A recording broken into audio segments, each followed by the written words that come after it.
Right, hello everybody, and welcome to this Batman Forever commentary track. My name is Josh Clemens, or Brad. And I am Dalton Barrett, aka Barrett Digital. We are watching Batman Forever, but it's not just the two of us, because we've got a special guest on today. Hi, I'm Colin, and I'm also here. For some reason, he decided to come and watch this horrible. Well, okay, I say that it's not Exactly, as it's bad. not that. Hold on now. We watched It's not. we watched Superman 4: The Quest for Peace last time, so I don't think anything we ever watch again will be bad. I will say that these titles have given me very Superman 4 feelings. I don't know that these are a little better Oh, than They're a little Superman bit better, 4. but they also induce a bit of a seizure in me. Right. Maybe it's just a 90s thing, I guess. I have to assume. I've always liked the spotlight behind the spotlight effect. Same. Oh, here we go. Here it is. Yes, it's incredible. The money shot. The absolute money shot of this movie. Was it I actually my favorite Batman suit from the early Batman movies is the Returns Batsuit because it's gorgeous. But I do want to give some respect to all of the 90s Batsuits for just being really well constructed. And this movie is no exception to that. All of them, man. All of them. Except maybe the ice suits, because it was very recycled. Yeah. Sure, but they were still good. The Sonar suits are some of my guilty pleasure suits. No, the one Kilmer one, this one was Sonar, and the one Cooney wore was Right, the ice suit was a recycled version of the Sonar suit. right. Because they painted silver on the cowl and That was the best line in the whole movie, and we didn't even talk about it. The No, we sandwich. didn't. The sandwich line has got to be one of my favorites. I will say that this is probably the first time I've seen this movie in at least 10 years. That's what me and Colin were talking about before it started. It's been so long since I've actually watched this movie, but I've probably seen it more than any other Batman movie. It's just been a long time. One thing I like about it is it does just get straight into the action. There's no waiting around for this movie to start. Yeah, there's no origin story for Two-Face, which I kind of appreciate. Well, there is, but they launch right into him being Two-Face. It's you think literally- it's Speaking of, Tommy Lee Jones as Two-Face is really well done. it's a good casting. I can't get over how great Billy D. Williams as Two-Face could have been. Yeah. We should say we're all big Keaton fans, so might be a bit of bias, but these are fun movies. Well, that's one of the reasons I wanted to watch this with the boy, with Colin, is because me and him both have a weird appreciation for this movie, but specifically Val Kilmer as Batman. We were talking about it somewhat recently. And he may be my favorite Bruce Wayne, period. Not necessarily Batman, but Bruce Wayne, I think. he just I has can't remember enough of it. he plays everything off so well. That the shot of him swinging in from the spotlight, which is something that I remember, and it's beautiful. I remember this guy's voice somehow, just as a repressed memory. But you said you'd let me live. I forgot until just now, but it's just that just came back to me. It's like the Kim Spider-Man 3 where he's like, no, Spider-Man, no. It's like that. It does remind me of some of those Raimi things. Also, one thing I want to commend this movie for: great looking bat signal. It's Yeah. It's great. it's the perfect balance between that realistic Nolan signal and the 89 super fake looking. It's a really good balance of those. Also, the worst Gordon, which is sad because I love these movies. I wish Gordon was more useful. I think that's more of a product. I'm gonna pin that on being a product of the time. I would agree. I'm just thinking if these characters aren't important. I would agree if 66 didn't have a great Gordon. They had no excuse to not have a good Gordon because Year One existed. in year one is what established Gordon as like a big character. So like they could have done something with it, but they didn't, which is fine. But that's, Val Kilmer's Batman voice is also pretty great. it is.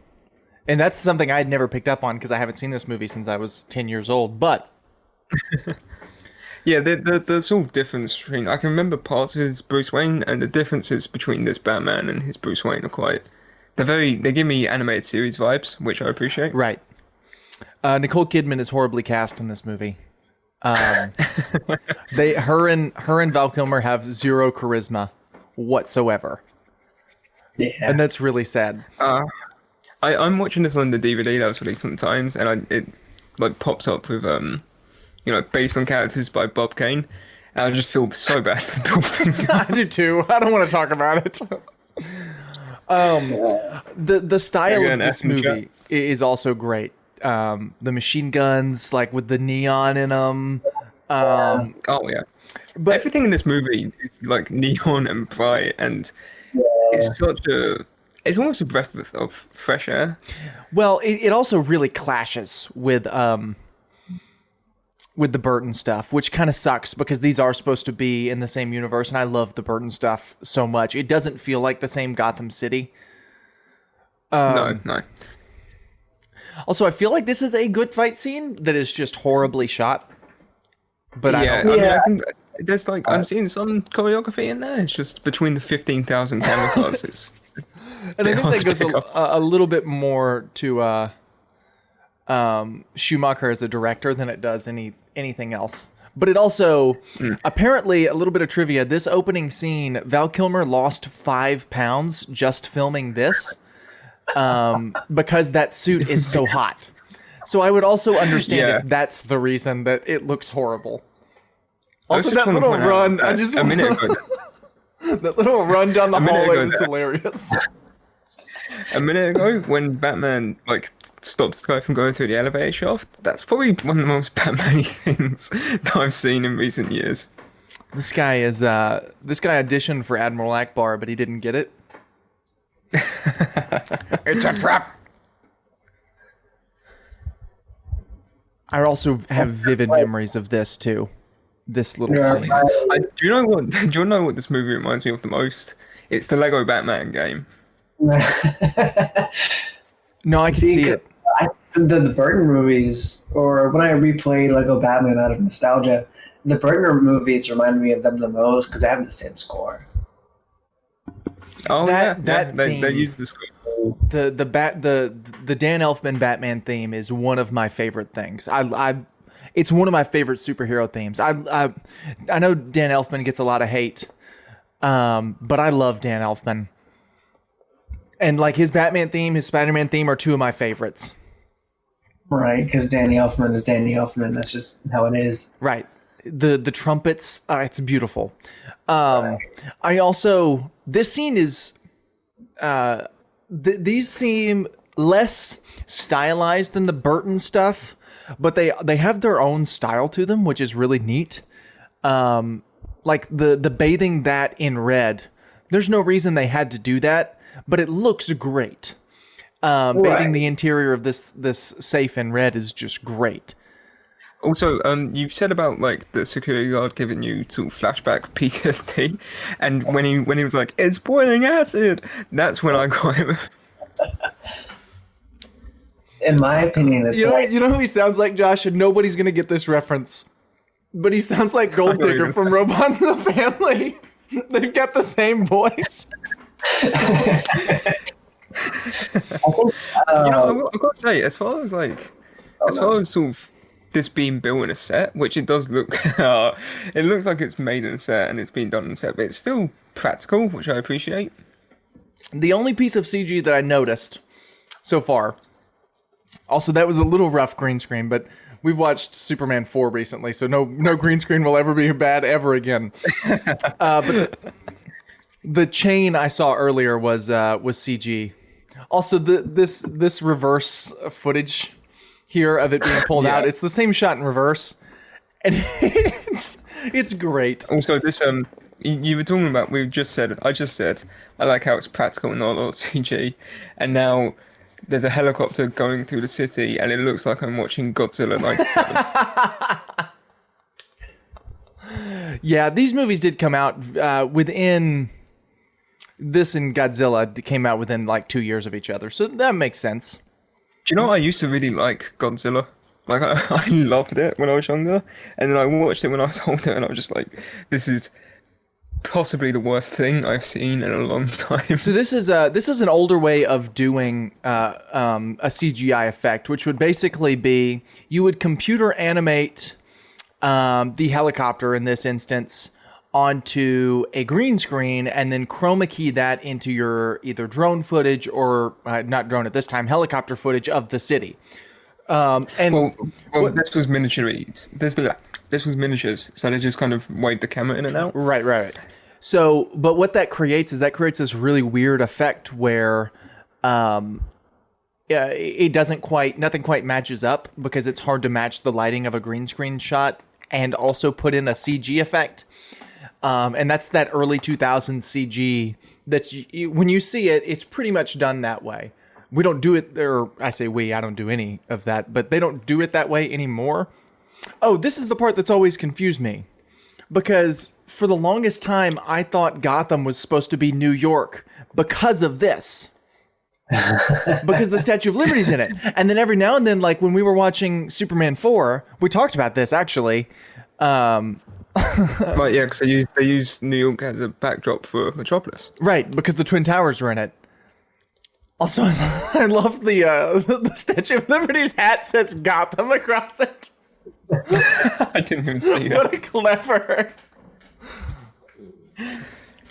Is this a Zack Snyder film? If I can put something about Schumacher, it's like. In my opinion, I really don't mind the style of change. Like, I don't mind them going the neon route and like the big, like bright Gotham. Like, I think that's fine, and like that's the demographic and whatnot. Not Burton's Gothic, his Gotham and whatnot. But like, if this was done better, I really wouldn't mind a Gotham like this and a Batman movie like this. Oh no, I completely agree there. My issue comes with them. They should have done. Schumacher's Gotham as the Batman fans or whatever, because like I think this is great. No, I agree. I enjoy his kind of vision for Gotham with the it's very really futuristic buildings. Right. It's like a futuristic Gothic kind of thing. Right. My thing is they should have gone full reboot if that's what they're gonna do. That's just my thought. Reboot, honestly. It almost feels futuristic in a way. Yeah. All the building design really does, for being honest. Josh, do you want to give the trivia about Jim Carrey? Oh yeah, so I was looking up some stuff about this film, and before I say it, I just want to say that Val Kilmer's like Bruce Wayne. He's already one of my favorites just because he's charming, but he's not too cool. He's nice enough that to everyone in his company, which is something I've always liked. And it's like there's a nice contrast here between this and the dude that we just saw. But apparently, Jim Carrey and Val Kilmer became best friends on this movie because they bonded over their father's deaths, which is just kind of odd in many ways. That's not the one I was thinking of. I was thinking of the fact that Jim Carrey... Oh, I know the one you're thinking of. Jim Carrey wanted to shave his head and shave question marks into it, which would have been a really neat look for Two-Face or for Riddler, but he couldn't because he was divorcing his wife and had to go to court, and so he would have had to go to court with question marks shaved in his head for his divorce trial. That just means he wasn't dedicated to the character enough. Oh, that's so true. You're very right. So here's my issue with the villains of this movie. Because I like Tommy Lee Jones as an actor, I like Jim Carrey as an actor, I like the character of the Riddler, and I like the character of Two-Face. What they did was they looked and said, okay, Batman Returns didn't do as well as Batman. What made Batman do well? People really liked the villain. So they said, we've got these other Batman villains. Let's make them both the Joker. Let's turn them both up to 10, and we're going to have a wacky Joker-like Two-Face. And Riddler can be that way. But they have two characters that are like that, both fighting for screen time. And so that's my issue when it comes to the villains of this movie. I think they're well cast, I think they're well acted, and I think they're somewhat well written. But it's like they said, let's just put two Jokers in this movie under different names. I will say my favorite Riddler actor is definitely Jesse Eisenberg. Right. We're not having that discussion. I didn't really think about it like that until now, but now that you say that, Dalton, I do kind of agree. They're both like they're after the studio's after the success of Joker in '89. It's what it feels like, at least now. Yeah, and that's fine. I think they should have maybe had Riddler as the wacky Joker-like character, and then maybe played Two-Face straight, and that could have balanced them out. But yeah. This slide into the Batcave, it's one of the coolest things I've seen, and it's one of the most cheesy, just pure 2000 things I've seen. It's very it's very Bond. Especially when he steps out of it and he takes off his coat and Alfred's there to pick it up. Right. One thing I do like is the projection on the face. While he's sliding down. But yeah, it's very Brosnan era James Bond is what it reminds me of. My question is, does that mean he has a tunnel that goes from Wayne Tower to underneath his house, or is the Batcave just underneath Wayne Tower? I'm thinking multiple Batcaves. And multiple Alfred robots, too. He's just got... Alfred died like 10 years ago, so he just built animatronic robots of him to keep in his various Batcaves. That was an idea for an Alfred in Batman vs. Superman 2004, I want to say. Oh, interesting. Kind of... what they did... Alfred would have been dead, and so he had like a holographic Alfred. Interesting. Also... Nicole Kidman's coming on far too strong in this scene. They don't have chemistry, and it's like Aquaman. It's like watching Aquaman, watching Amber Heard and Jason Momoa try and because they did. I like Aquaman. I do a lot, but they have zero chemistry, and so they just don't work well together. It's like watching that.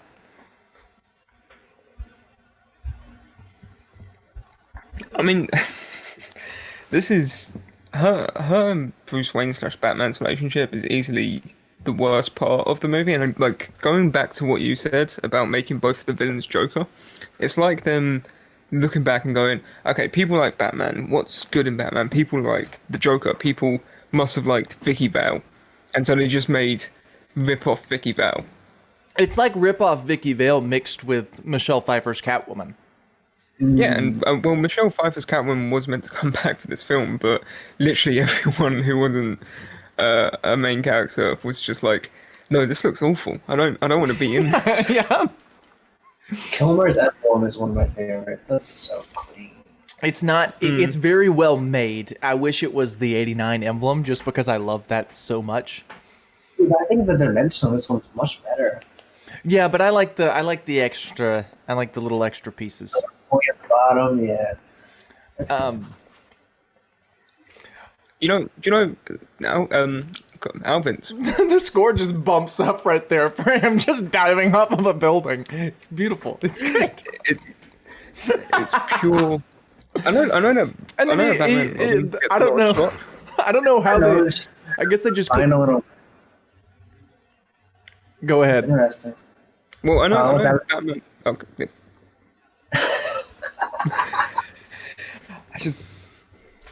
They couldn't shoot it properly, but the idea in the script was Batman jumps off the building and lands in the seat of his car. So they just cut to and showed a shot of the seat of his car and then showed him sitting in it. I also remember this scene too very vividly. This actor is I just. think that's because it like traumatized me when I was a kid. This actor is chewing every piece of scenery.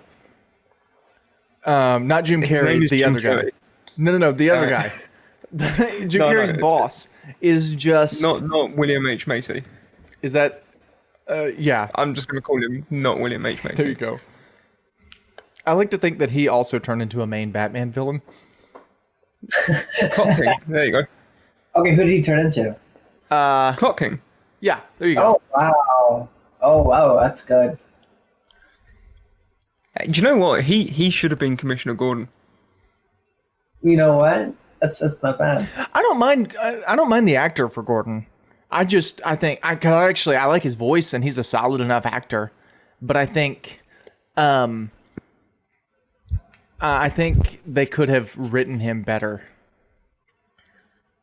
Also, this, if I remember correctly, this machine, it's supposed to make him hypothetically smarter, correct? Like that's the idea. It's supposed to make Nigma. I think it takes not William H. Macy's brainwaves and transfers them to Nigma's. Yes, I believe.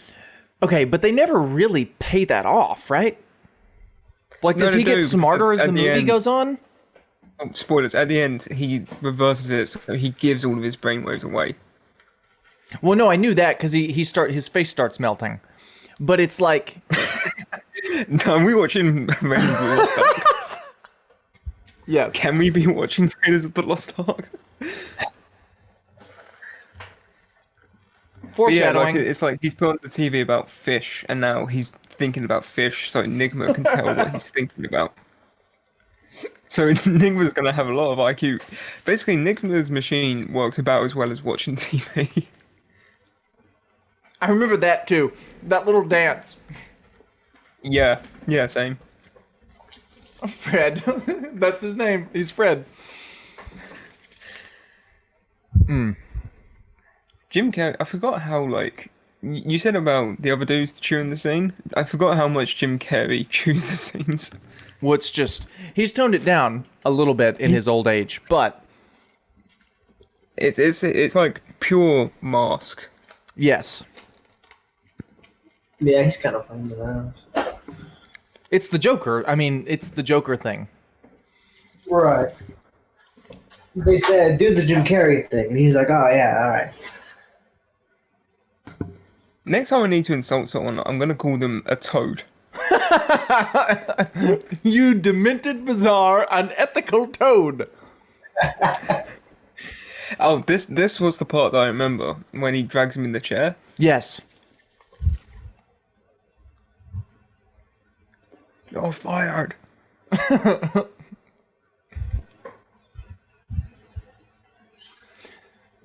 don't know if it's the accent or this guy's voice that just resonates with me. I don't know. I like it. I also like how Jim Carrey pushed this dude so hard that he's going to travel through an entire floor of the building and through a window. Maybe the building's at an angle, Josh. That seems like a very unhealthy way to work. But yeah, this scene where he's yelling out into the city, that's very Joker. Yeah. That was a recent. That sounded like Sean Connery. That was a recent rumor. That was a recent rumor. Sometimes a woman just needs a good slap. The Surf's Up Big Kahuna line, incredible. Yeah, this I like Two-Face's origin in this because it's so like comic accurate, but also as soon as you start thinking about it for more than 30 seconds, it's like you begin to question everything. I also enjoy that literally what tells us about his origin is a news article, like it's a news story. That's it. And for some reason, they're showing the news story, presumably months after it happened. Yeah. I mean, yeah. Also I like to think of Batman sitting in court just in his bat suit. He's on the witness stand and like, Mr. Batman, can you tell us exactly what happened? Well, I broke in with my car. I found him. We punched. I arrested him. And also, I like that apparently if you hold a bit of paper up to your face, you can protect yourself from acid attacks. Well, only half of your face. His mistake was not opening the folder and letting covering his whole face. Then he would be fine. Oh, beautiful.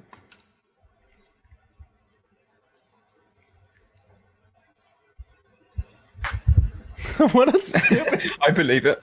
This whole movie. I say that. This whole movie is not bad. But some of this No, stuff. it's beautiful. Thanks very much for your help, Mr. Wayne, with this guy's suicide.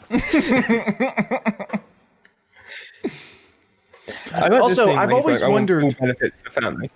I've always wondered how Nigma recreated the security footage to make it look like he ran and jumped out the window. Yeah. Yeah. I mean, this is 95, so it's not like, yep, definitely suicide. But yeah, I've always wondered how he just created that security footage.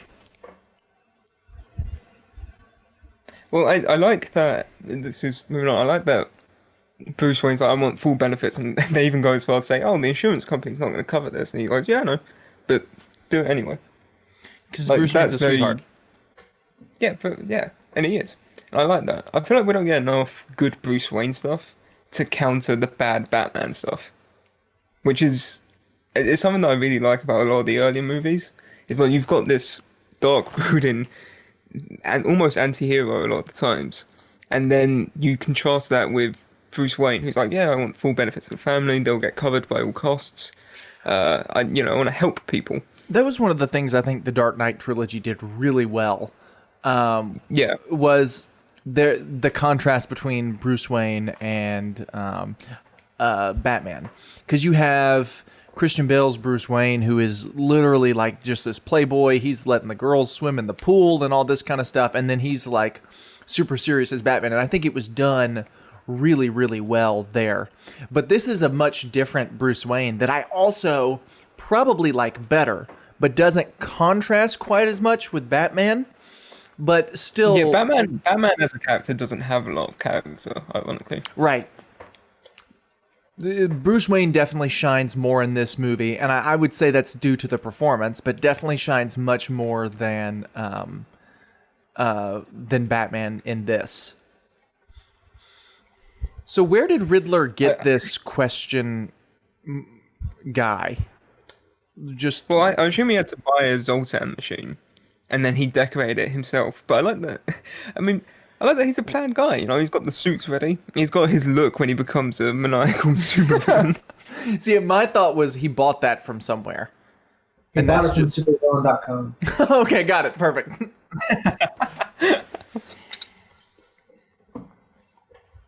How else did you get Tommy Lee Jones get that suit? There's This only is- one place. This is this is the scene from Joker with like kid Bruce Wayne. That's what this is. Through the gate. Do you know? I know. The boy said earlier, but Joel Schumacher is actually a pretty big Batman fan, and he actually wanted to do a prequel based on Year One originally. Really? Yeah, we almost got a Year One film that wasn't by David Aronofsky. I think this is this movie is sort of definition. The studio messed with this and basically told Joel Schumacher what to do. One of those situations, which sometimes works out in the favor of the movie, but in this one, I think doesn't quite as much. And I think Joel Schumacher gets the blame, but I wouldn't personally blame it on him. I do. No, I mean there's like a blanket of fault that can be placed upon executives and whatnot. Okay, cool. We get more horrible chemistry. And a broken door. Right.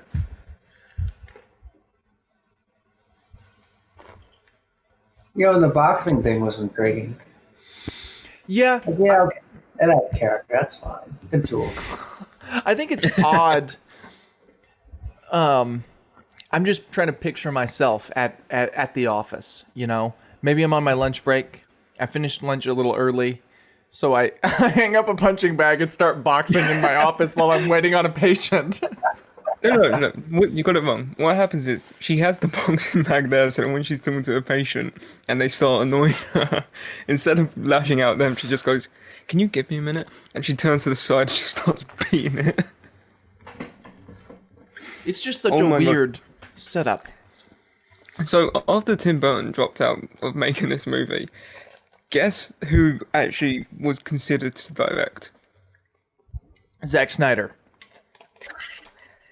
Sam Raimi. Oh, that would have been sick. What? A Sam Raimi Batman film. Sam Raimi Batman film, you'd have to tell the right story, but that could be great. Huh, that's interesting. Keanu Reeves was originally considered for Bruce Wayne and Batman, which is I feel That's like that's weird kind of in come back around. 95. Well, yeah, this would have been coming off sort of like Speed. Well, no, this was kind of heading into Speed, so it would have been coming off like Point Break. Right, so we're still talking young. Yeah, it would have been young Keanu. I imagine that was back when he was going to do a year one adaptation. That makes sense. Yeah. I know DiCaprio turned down the role of Dick Grayson in this, which is how we got Chris O'Donnell, because Leonardo DiCaprio did not like the script. So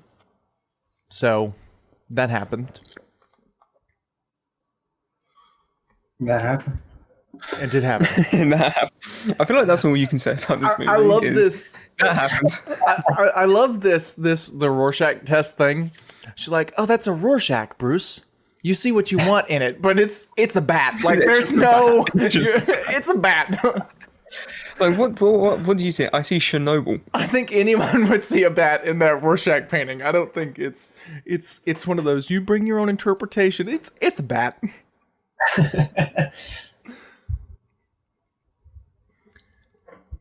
I also like the little, it's not a dream catcher, but whatever that doll is, she just happens to have one that's going to coincide with the main villain of this movie. The thing is, it's something that the boys did, and it's like, if superheroes and supervillains existed in real life, people would 100% monetize that. Oh, right. There's someone out there selling Two-Face like gear. That's where she bought it. She just wouldn't want to say, "Oh, I bought it at the Two-Face shop down on 49th Street." There are, serial killer like coloring books and stuff like that. That'd be This is this Coloring the crime scene. that was a really good matte painting, design wise, but it was a horrible matte painting, like production value wise. Oh yeah. It reminds me of something from like the 70s or 80s. It's like a rough cut that they decided, yeah, we'll just put it in the movie. It's like they were going to CG over it, but they were like, we'll just use the concept art. Joe Macca was like going through the movie and someone was doing this and he goes, "Oh wow, that looked great." And then the person was like, yeah, it's just a rough cut. I need, another few weeks to be able to go over it and make the models and stuff. And Schumacher's just like, add it to the movie. I've got to go do the score. The reporter, and she's in the Burton movies as well, but the short-haired lady reporter with the weird glasses, she's in all four of these early movies. That is Bob Kane's wife. wow. Where's Bill Finger's wife, huh? Wow. Bill Finger never got married. Bob Kane stole that as well. He also stole his wife. Oh my! So you said Leonardo DiCaprio was considered for Robin. Mark Wahlberg was considered for Robin. Honestly, Well, I dig it. I dig it. I like Chris O'Donnell a lot. I like him. What's his name? Rip off Stephen Amell. Right. Apparently, his stunt double was Michael Gaylord. Don't say that. You're gonna make me chuckle. I mean, these stunts are pretty nicely done. I think the camera could have been done a little bit differently, but like the flips and the tricks, they're really quite well done. What a weird invitation. You want to go rock climbing with me? Like, it's the first date. You're with this woman. You take her to the circus, which is already weird enough. And then while you're there, you say, "Hey, you want to go rock climbing with me this weekend?" Well, it's like first dates are meant to be sort of soft, so that you can interact and get to know the person. You're like, "Oh, do you want to go catch a coffee at lunch or something?" And he's just like, "Hey, do you want to go dangle off this 50,000-foot drop?" I was looking for a stunt double with the Flying Graysons, but I didn't. I couldn't tell. I'm still looking. Maybe it was just Chris O'Donnell. Maybe. I like that they got Tim Burton to get the role of the Ringmaster. That was good. It's actually the love child of Tim Burton and Joel Schumacher. I do. I mean, I like the idea of it being a random mobbing in the comics and series and whatnot that takes Robin's parents. Every time I want to go say Robin, I almost say Bobbin, and I blame that entirely on the boy. But It's actually a coincidence that Robin's in this movie. We didn't plan that out. See, I'm looking for a stunt double, and I'm not seeing. I think that's Chris O'Donnell. No, it's Olympic gymnast Mitchell Gaylord. Which is why all the stunts are so good, because it's just a gymnast in its natural habitat. Chris O'Donnell did get in really good shape for this movie, though. Like, compared to Batman and Robin, like, you can tell, like, the difference. Yeah. I will say, it's such an odd... Like, Two-Face isn't a terrorist or anything, he likes robbing people. Right. You know, he likes the idea of fairness. It's such an odd thing to be like, let's go rob a circus. He also had this outfit made. Yeah, I want to meet his tailor. This the idea of Riddler was so fascinated with Two-Face is interesting too, because it like kind of explains their relationship. That's one thing I like about the early Batman movies too, is it specifically from Returns on, they always had multiple villains that were working together, and that's just neat. Even like if you look at that, even carried over into the Nolan films, you know, like you got Ra's al Ghul and Scarecrow in Batman Begins. You've got Two-Face and Joker in Dark Knight, and you've got Talia al Ghul and Bane in Dark Knight Rises. It was never just one Batman versus one villain. After '89, it hasn't been that, and I like that because it gets us more villains. But I'm curious as to why that is. Like, why can't you just have one villain? Well, I imagine it started this, but also I like the idea that it's kind of pushing Batman to his limits. In that, you know, the more you've got, the more challenging it is for him to do whatever. So he needs to like push himself. There's a bit more tension involved in it, and I imagine like from this point onwards, the reason they did it was because of exposure. Because you had the animated series, you had 3 or 4 within the next 10 years. And so when you add all of these villains, you get people going, oh man, that's Two-Face, that's Mr. Freeze, that's Solomon Grundy. And so it's kind of, it gets people into the cinemas more. Yeah, the perfect combination. Mr. Freeze and Poison Ivy. Yeah, my favorite, played by deadlifting champ Arnold Schwarzenegger. I like what they were trying to do, and I'm a few seconds late with this, but I like what they were trying to do with Bruce Wayne screaming that he's Batman in the middle of the circus. Yeah. I like the intent. However, it's very poorly executed because it's almost like the Willy Wonka scene where he's like, no, stop, don't. It's almost like that because he knows nobody can hear him. Like without jumping out into the middle and telling him, hey, I'm Batman, like it's me. Like he knows he's not going to be heard. So it almost makes it feel very like passive aggressive. And I like that he screams it next to his current date, the commissioner of the NYPD, the GCPD, and a reporter whose name is something like Gossip Gerwig or something. Gossip Girl. GCPD, it is NYPD, because remember the Statue of Liberty is right. No, that's not the Statue of Liberty. It's got Gotham written across the forehead. That's the Statue of Gotham. Oh, you're right. Also, I will say the shot of like the dead Grayson family's pretty well done. Like the just flat they're dead. Yeah, it's almost atmospheric. The shot of because some days you just can't get rid of a bomb. So the bomb in the ocean, it's all this scene is it's well scored and it's well shot, because you have the bomb explode and then the music dies and then it just picks back up again with some sad music, and then you have Dick Grayson just look through the window and it zooms in on him. Like that's a great shot. Yeah. And, you know, while this movie isn't good, it's got a lot of little gems like that. And I also really like what they did with the origin of Robin.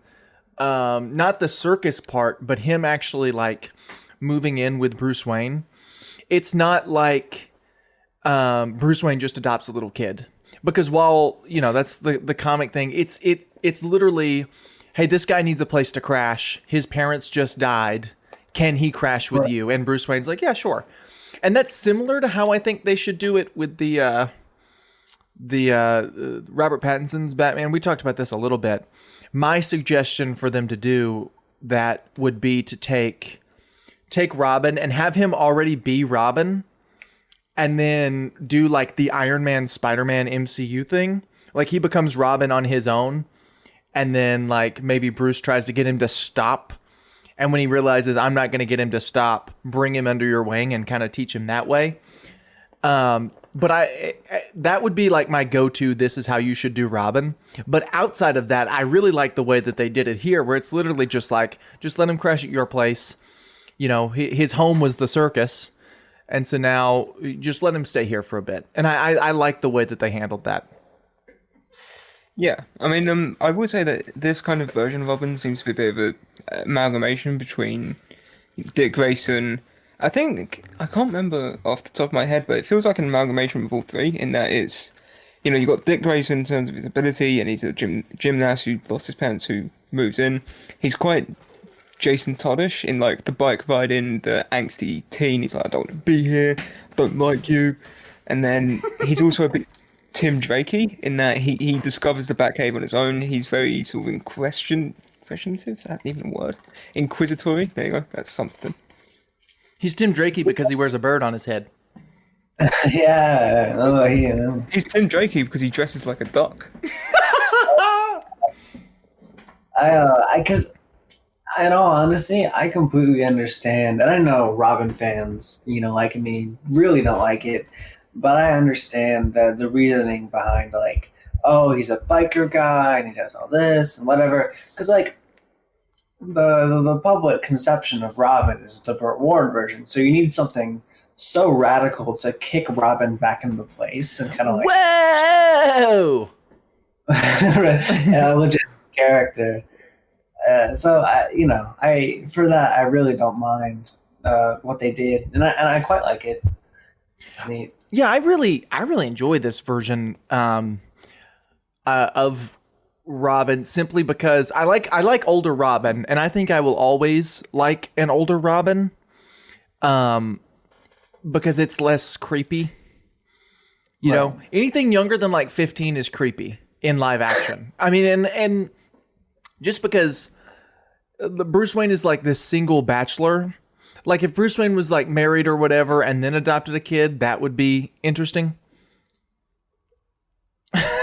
Also, I love Alfred so much. Just he's great. So you would be able to answer this, Colin. Is Al like a thing? Is that a thing? Does Dick Grayson or Jason Todd or somebody call Alfred Al frequently in the comics? I really don't think so. There's a chance of it, but I think it caught on after this movie. Gotcha. Because I love that. I love it. Hey, Al. Yeah, I'll take some. Right. Like, it's great. I gotta say that, like, when this movie gets kind of dark and sad, I do like that. Maybe it's just because it's a bit of a break, but it's like the stuff with Bruce and his parents' death, how it's really atmospheric. Yeah, I think it's kind of unnecessary myself. No, it's completely pointless because it doesn't add anything to the movie. And I also think But it it's well kind of, done. if you're going to do it, and this is supposed to be a sequel to 89 and Returns, because Batman Returns doesn't mention it at all. They just completely ignore the fact that his parents are dead, which I like, because we already did that in the last movie. Why not you reuse the footage from that movie? Like, why not reuse the footage from Batman 89 for the flashback scene? You know? Like, I get they also had to do this extra stuff, but I feel like you could have still reused the footage from 89 just as effectively. At least this isn't the weird, creepy bat from Batman and Robin. Or is that thing? Isn't that this movie? Is that this movie? Yeah, because Chase hypnotizes him, and he like sees the bat. Where the bat starts flying at... Okay, so that is this movie? Yeah, because that's the spoilers for the end of this movie that you're currently watching. That's like the thing with... That's how Nigma finds out the Bruce Wayne is Batman. Okay. All right, I'm caught up now. Yeah. We're watching the same movie. I got that. No, I'm there. there's the deleted scene where he goes into the cave and literally physically confronts the enormous bat. Right, the man bat deleted scene with the... Is it? I can't remember if it's an animatronic or if it's a costume, but it looks both really good and really silly at the same time. I think it kind of depends on how you film it. It has. I mean, both. okay. Also, unrelated, but like, the scene where Al is just kind of talking to Bobbin, I really like that. It's just very toned down. Well, I say it's very toned down. The dialogue's really heavy-handed. Right. But the rest of it, it's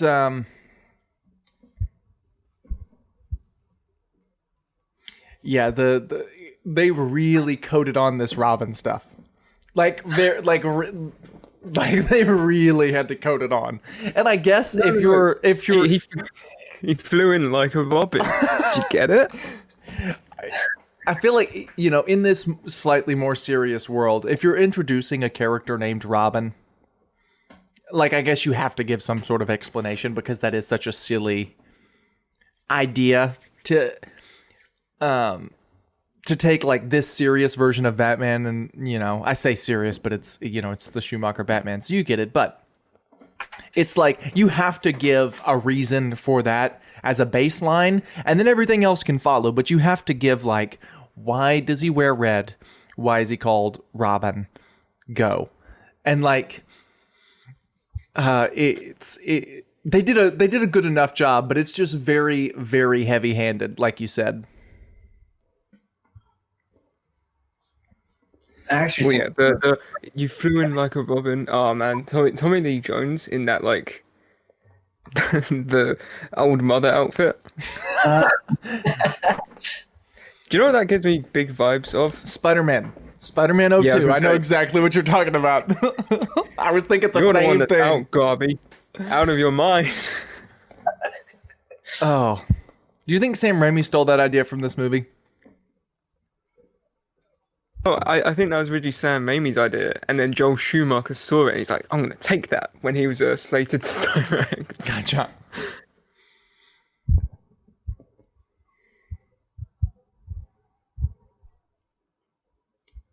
Do you know, I was watching The Dark Knight relatively recently, and it's weird watching this so close to that because they're so different. They are just very different tonally. They're And, two sides of the same coin, if you know what I'm saying. Right. Or it's like, I'm trying to think of a good example. I mean, it's like reading, you know, like you're on different pages. It's like these are in whole different chapters, but they're in the same book. It's just different chapters of that book. You say that as Batman drives up a wall. Which is awesome. Something I've talked to Dawn about a bit. Is that, like, you know, when you're comparing the Batman movies, I don't think you can definitively say one is more accurate than the other, because you can pull out a comic book and like say, oh, Batman comics were as silly as Batman and Robin, or, you know, there's one. You're saying as Batman drives up a wall, but I completely get what you're saying. But Batman is currently driving up a wall. Do you know why The Dark Knight's? Do you know why The Dark Knight's the worst Batman movie? Because Batman doesn't go to another planet and become Batman Zur-En-Arl and wear a multicolored costume and fight international interspecies crime. The You're right. He doesn't. He really doesn't. I agree with what you're saying. It's what Nolan needed to do. So I personally, I don't care much about comic accuracy. Because I'm much more of a movie guy. I'm a movie guy who happens to like superheroes as opposed to like a comic book fan. So for me, what it comes down to is what's the better movie. And as much as I love like the Nolan like super realistic like Dark Knight stuff, because Dark Knight is easily the best Batman movie, and it may not be my favorite, but it's the best made.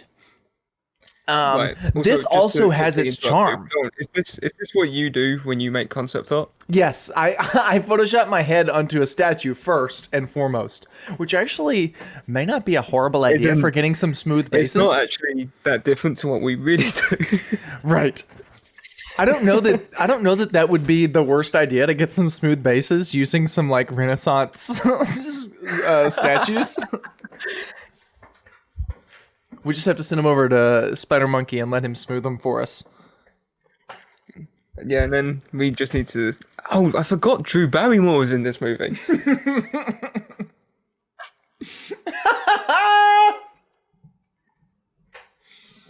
I completely forgot about that.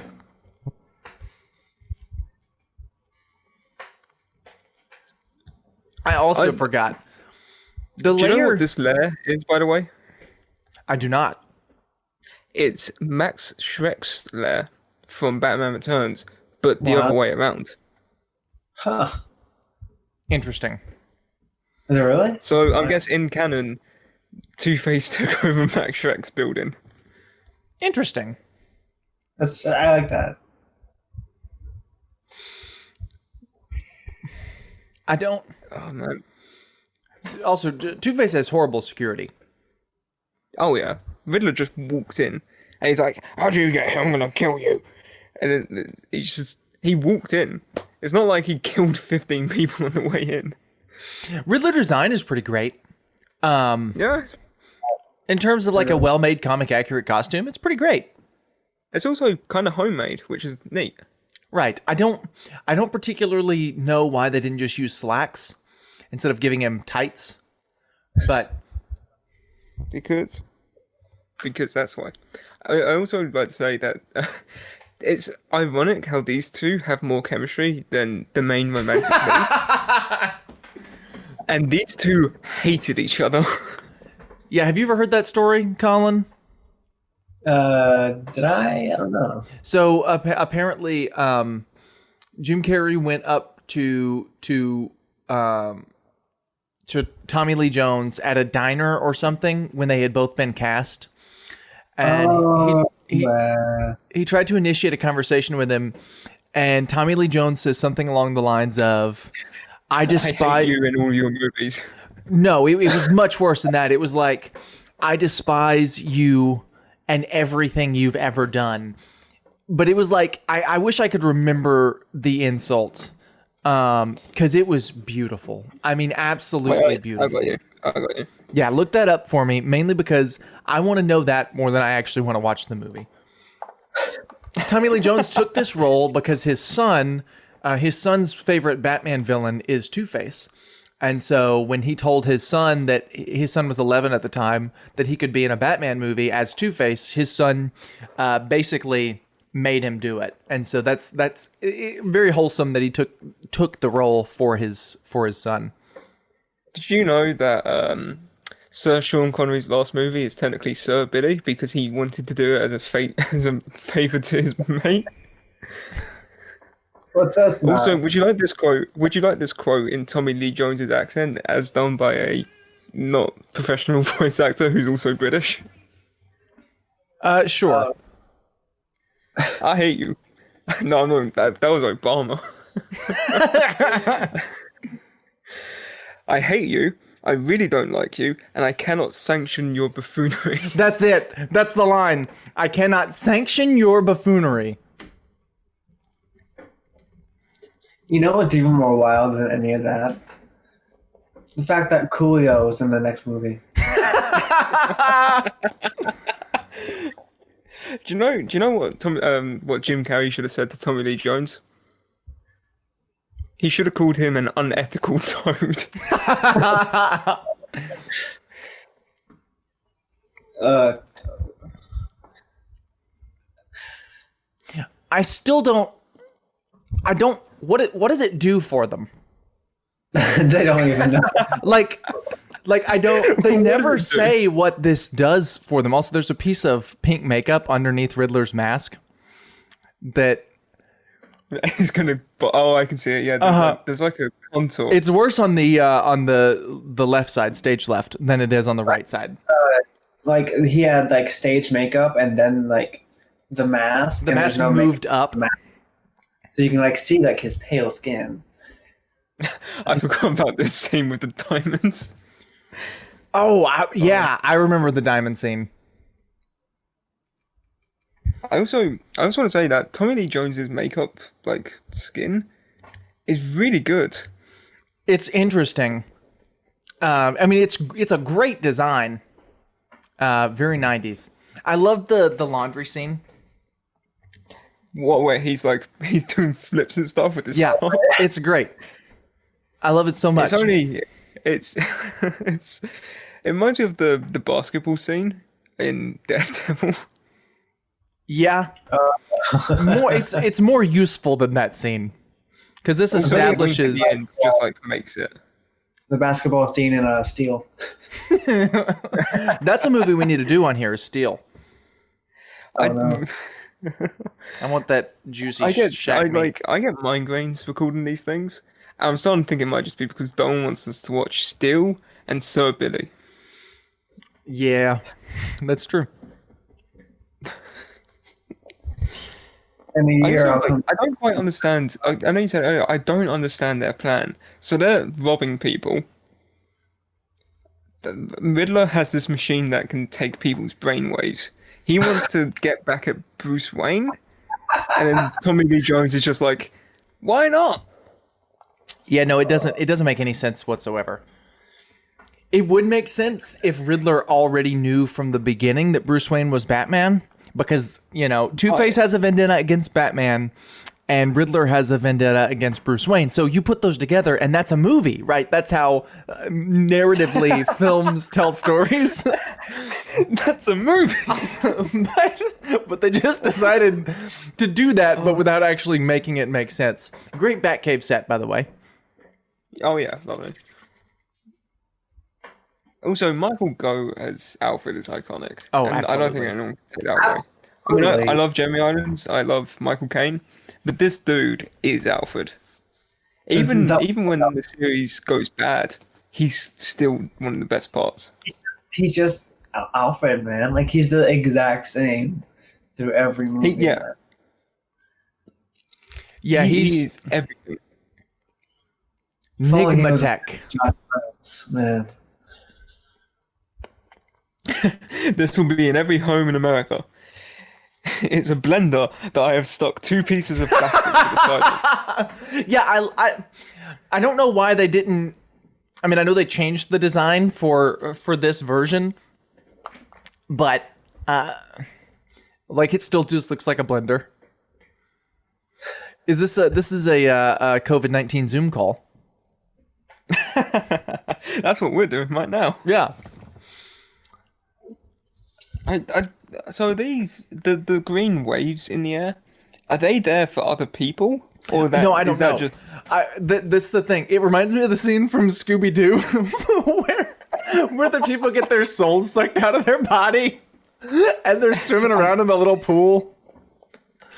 Do you know that Zack Snyder actually took inspiration from this shot of Riddler in the throne when he made 300?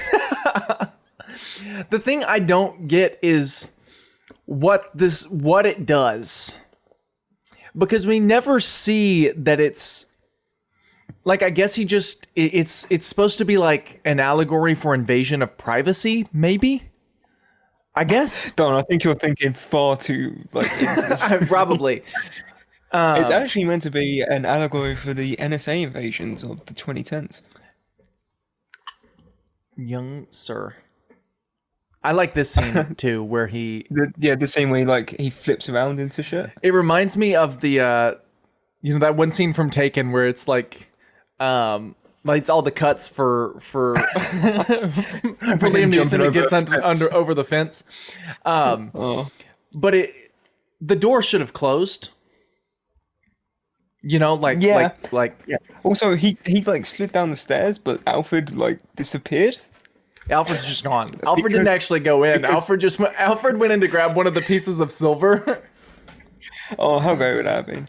Well, Alfred's a hologram. We've established. So Alfred's grabbing one of the pieces of silver, and then Dick just slides through and kicks him down the stairs. Do you know why Michael Gove isn't in anymore after Batman and Robin? It's because Robin did that again, but this time he just slide kicked his legs out, and he actually broke both of them, and Michael Gove has never recovered.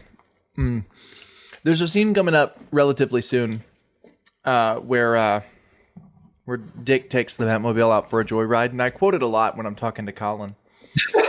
And it's the scene where, and I'm telling you now so you can prepare for it so that we can all clap when it happens. But it's the scene where Dick pulls back the roof of the Batmobile, and he says, "Want to take a ride in my love machine, baby?" And it's incredible. And it's my favorite scene in the whole movie, and it's one of the reasons that we chose this movie to watch. And so I'm telling you guys now so that we can, once again, because we're in this very stale romance scene, so I'm spicing it up with "Want to take a ride in my love machine, baby," because I'm very excited. I don't know. Where the Batmobile fin was down once. That bothers me so, even as a kid. Why are there so many really good pictures? These are test photos for a movie. They aren't newspaper photos. I'm pretty sure one of them was just a screen test. Because it was him standing perfectly still, just looking into the camera. Yeah, Look at it. I'll pose real quick. I really don't know, because all of these are promotional stills, which begs the question: did Batman have like a headshot photo shoot? Like, is that a thing that he did? I hope. That's the only possible way for him to get those shots. Do you know what he did? It was Bruce Wayne, but he just told the guy, "Oh, I'm a cosplayer. I'd like to get some of these photos done." Do you think, why isn't there any kind of mention of that, right? Because if Robin or Batman existed, they would go to Comic-Con, and they would just be one of the people there. It's like that, if you remember when Dolly Parton was in a Dolly Parton lookalike contest and lost. Wow. Yeah, she lost to a man. She lost to a man in drag in a Dolly Parton lookalike contest. Like, imagine that happening, but in like in the MCU, like you've got like Tom Holland's Spider-Man enters like he enters, like who has the best Spider-Man costume, and he loses to like some guy who has like this screen print, whatever. It'd be great. Oh wow, smartwatches. It's the first Apple Watch.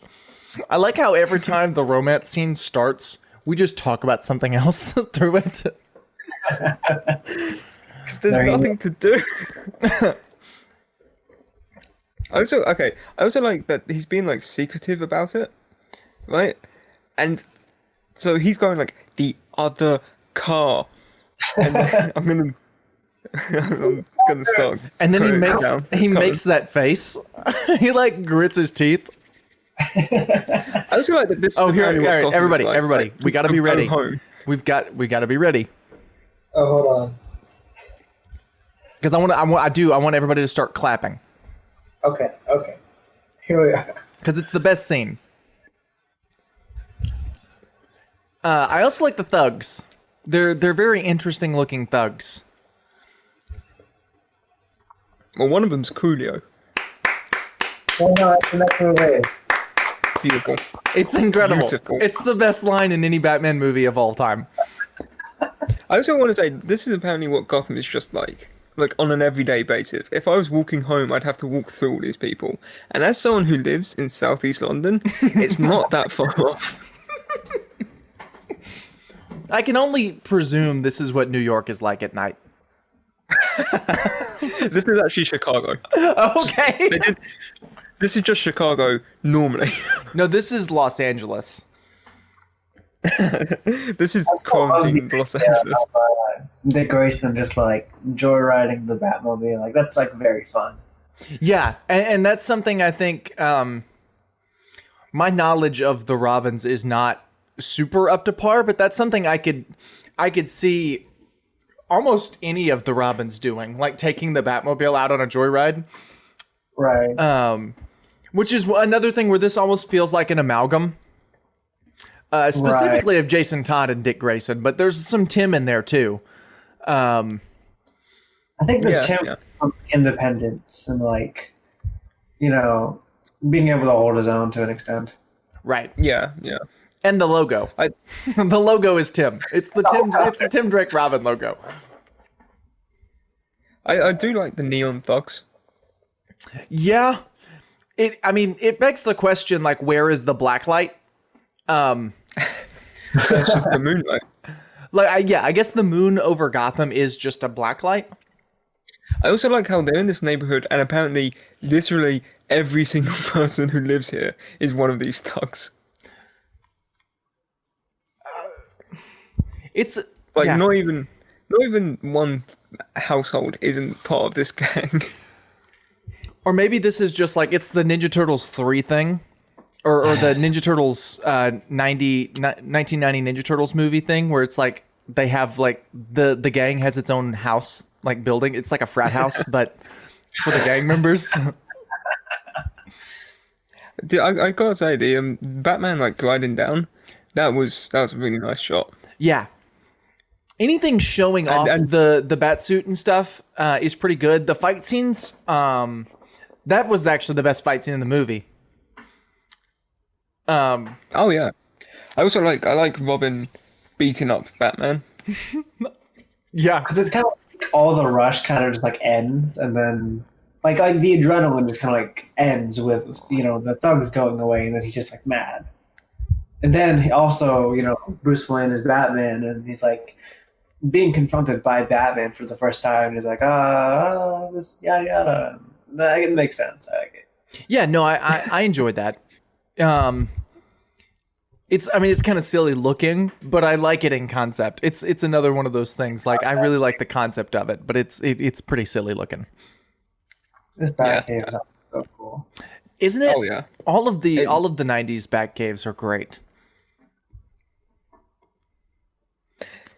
Also, I'd like to say that this scene with them just talking about, if you kill Harvey Dent, then you take that life, you take another and another, and it's something that I feel like Batman kind of it's been forgotten recently, because I see a lot of people like, oh, the no kill rule doesn't matter, but it's in a lot of ways it's what puts Batman above, as interesting as a character he is, it puts him above certain other ones, because it creates that sort of line and the issues involved with that line of like, by not killing the Joker, are you then implicable in all the deaths that the Joker then causes? Also, another ham-fisted line, like, your family wasn't killed by a maniac. Yes, they were. Also, the Batman voice he's using as Bruce Wayne, but it's not like the way Christian Bale did it.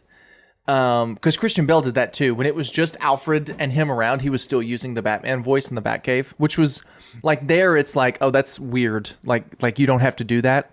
But here, it's almost like that's Bruce Wayne's real voice, and the Bruce Wayne voice he puts on to the public is like a fake voice, almost like the Clark Kent thing, which I think is really that's an interesting idea. And so that I did want to point that out, because he's using the Batman voice when it's just him and Alfred around. But it's almost like the implication here is the other voice is his real voice. Now it's probably just they said, you're in the Batcave, use your Batman voice, and Val Kilmer was like, okay. But I mean, the implication that could be the case is interesting. I gotta say, the how's my mole line still gets a laugh out of me. Also, it's weird that they have the people that Batman was just fighting playing music for this like I guess a gathering. Huh. It's very odd. This movie's so neon. The yeah. It's that Even the plates are neon. it's almost over the top. Oh, I'd say it Well, is. okay, yeah, Oh, it's actually, no, about half of it. They could have toned it down by about half, and it would have been perfect. it dances between over the top and completely melodramatic. Also, what is up with this purple wig in the background? It's like a, it looks like a George Washington wig, but it's purple. This is this entire scene is so bizarre to me. Because the scene is like people go in there and they use his machine and then they show what that person's like thinking of or about. Uh-huh. It's like I would not want that. I don't want people to see what I'm constantly thinking in my mind. That's why it's being thought and not said. I think that's the implication is that that's where I got the breach of privacy thing. Like I think that's what this box does. Like it's a breach of privacy, and that's the allegory.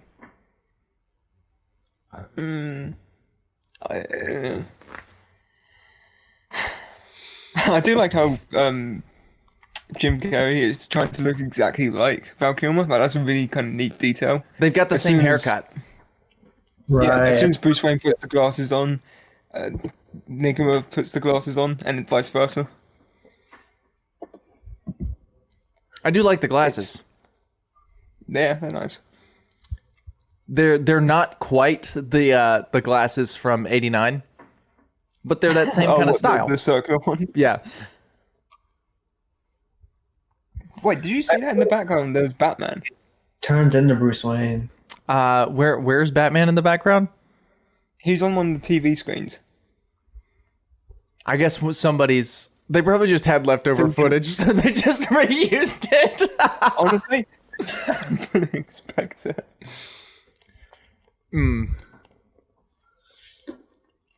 I haven't seen it yet. Oh no, I do see it. It might be Okay, no, I see it. He's running towards the camera. It's like it's the scene from the end of the movie, just cropped in. They had leftover footage and needed to put it on a TV. Imagine if Robin was in it too. Like, Before we actually see Robin. Oh, that would have been great. It's actually just foreshadowing. It's not even. Also, this thing is literally just a blender. It's Yeah. a blender with plastic. And they keep saying like he's updated the design again, but it's just a blender. I can go make one. I could right. In 5 minutes. It's almost like how this door is just vinyl siding. Like it's not.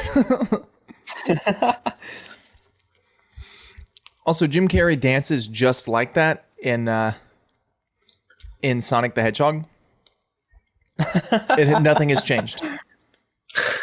He's the same person 20 years later. Just he's had a few mental breakdowns since then. He's in a constant state of mental breakdown. He's what I aspire to be. Except for the weird, creepy hitting on. Nicole Kidman, yes. Well- Actually, no. I'm guilty. Of No. that, so- Emma Stone. Okay, I'm not guilty of that. I've never hit on her in the form of a YouTube video when I'm twice her age. Never pretended to be Andy Kaufman and pretended that the ghost of Andy Kaufman took me over. The Riddler thugs are another thing that's very Joker. Because they look a lot like the Joker thugs from '89. Yeah, I can see that. Alfred is just where he needs to be, whenever he needs to be. Absolutely. Instantly.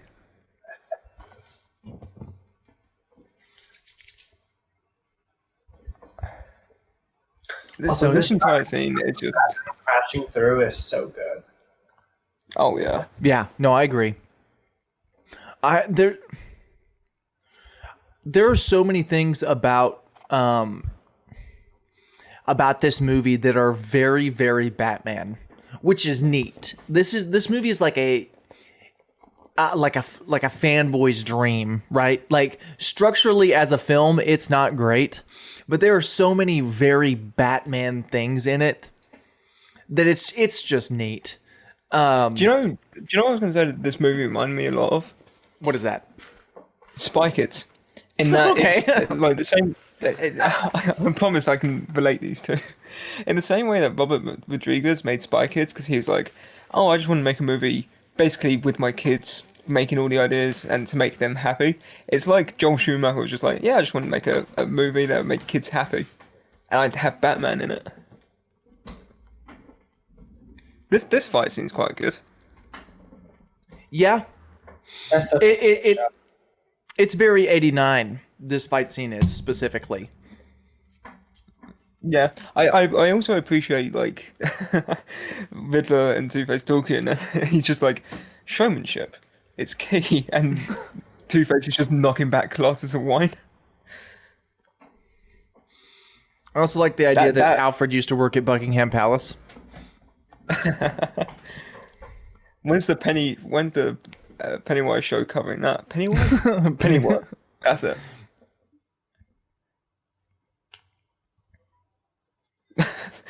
Surely there's a better place to ask Batman out. Right.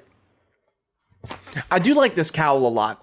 Yeah, the cow's growing on me. Specifically the mouth hole.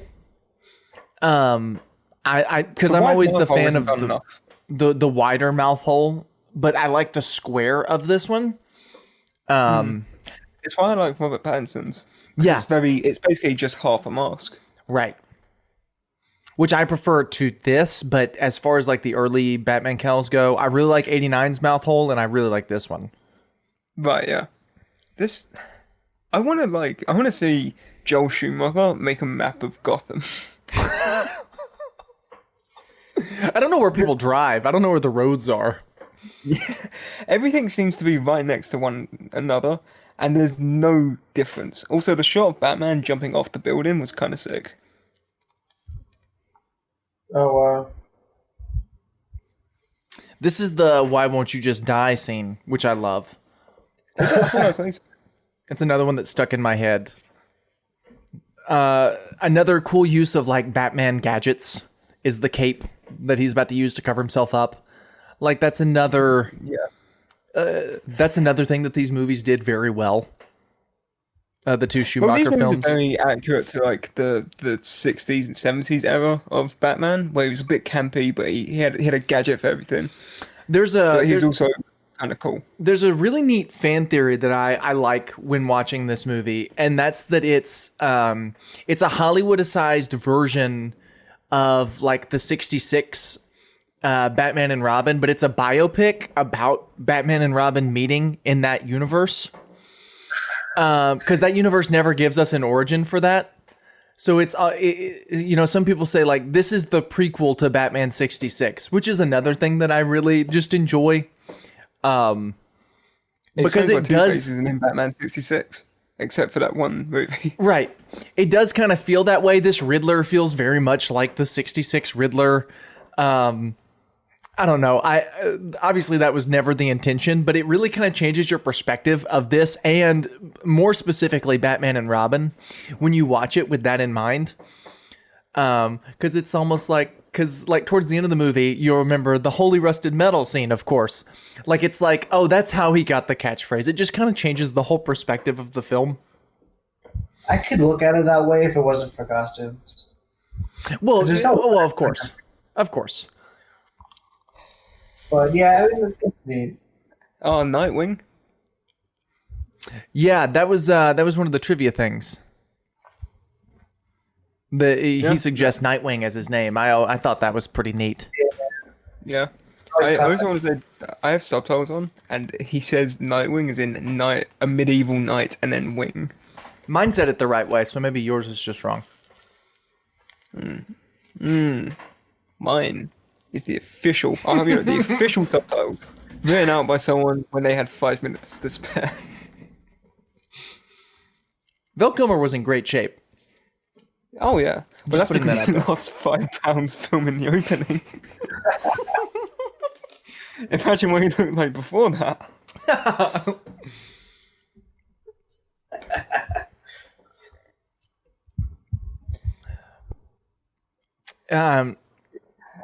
Yeah, He's got like the perfect amount of hairy chest on him, yeah. but not enough that it looks kind of gross. But It's enough Henry that it makes him Cavill. look like a man. It's Henry Cavill, Man of Steel, chest hair. It's not Right, as he much just- as that or as dark, but Yeah. Also, why does he have creeper movie tape footage of Chase? also, who took that video? Just so she's looking in down the barrel of the camera. Yeah, and it's professional. It's not like just caught on a camera by accident. And another thing that's weird is he's like, I've never been in love before, Alfred.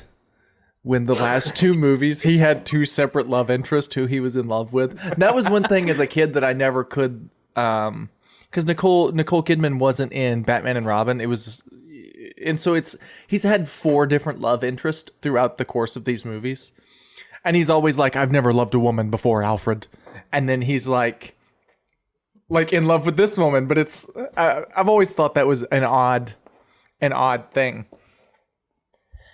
It's very well. Also, she said to meet her at her place at midnight. Right? She was sleeping. More specifically, she was naked. Well, yeah, that part I expected.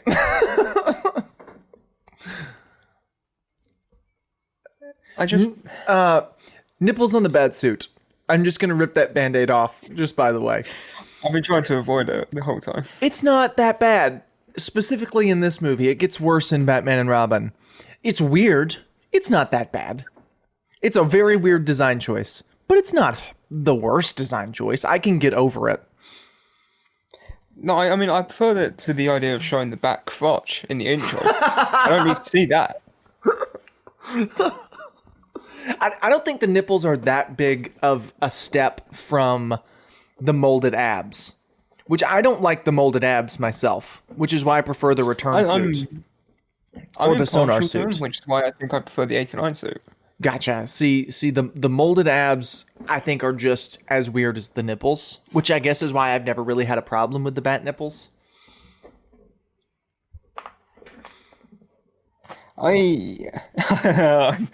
that like shot of him smiling, I can only see it as the meme.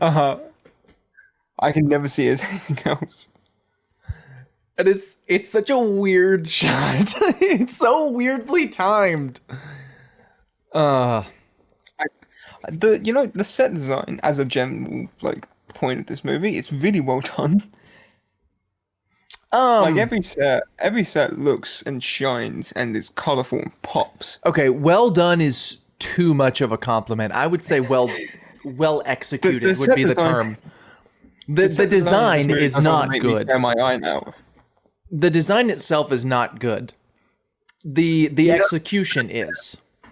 In Batman and Robin, they for the ice scenes, towards the end, they literally created blocks of a city. Right. Oh, it's crazy. That blows my mind that Joel Schumacher's a madman. And Also, I know he apologized for these movies, but he's a madman in some of the best ways. Can we talk about the fact that Riddler knows? Also, how many times has Batman quit in these? It's like the Superman thing where he's quit in every movie. I feel like, I know that's not the case, but it just feels that way. Well, I think it's the thing of it's like how in every Superman movie, there's a point where he loses his powers. Right. Because it's how do you take this character down a notch? Oh, you make him quit because he doesn't want to do it anymore. Right. You got to have kryptonite so that he's actually there's some sort of weakness. But I was going to say, how weird is it that Riddler and Two-Face watch this footage, see that Bruce Wayne was thinking about bats, and automatically jump to the conclusion that he's Batman? Well, it's not even it's not even that. It's they jump to the conclusion that his parents were murdered. He fell into a bat cave, and he's now psychologically traumatized by bats. I have a question. I have a really strong question here. Okay, so Bruce Wayne meets Nicole Kidman, and I love how we gave up trying to guess what her character's name is because none of us can remember. Right. So he falls with Nicole Kidman, and immediately after, he decides to quit being Batman so he can spend more time with Nicole Kidman. Does that mean Well, no, she's in love with Batman, But No, the but, implication, is that Bruce Wayne is a sin? right? Well, the implication is that he was only being Batman to impress Nicole Kidman, but he's only known her for like 2 weeks. So yes. Do you think that Alfred has to put up with this every 2 weeks? Batman No. comes back to the Batcave after a long night, and he goes to Alfred. He's like, "I'm shutting down the Batcave. I found a woman," and Alfred just has to be like, "I'll keep it locked up for the next 3 days." Every time Batman wants to get some, Alfred has to lock down the Batcave because Batman decides to quit. You know what would have been Oh, cool? That was and that. You go ahead. No, go on. No. They showed a shot in the Batcave, and there were 3 different bat suits. It would have been so cool to have seen the other 2, because I think they were all Panther suits. I agree. How cool would it have been to like see the '89 Returns costumes? Yeah, I agree. It's almost like the Batman and Robin thing where it's got the Riddler and Two-Face in the jail, Right. like like that would have just been neat. I like the trick or treat scene in this movie a lot, which is another one of those things that is flashing back into my psyche. Yeah, same. As I'm seeing this, I can recall it.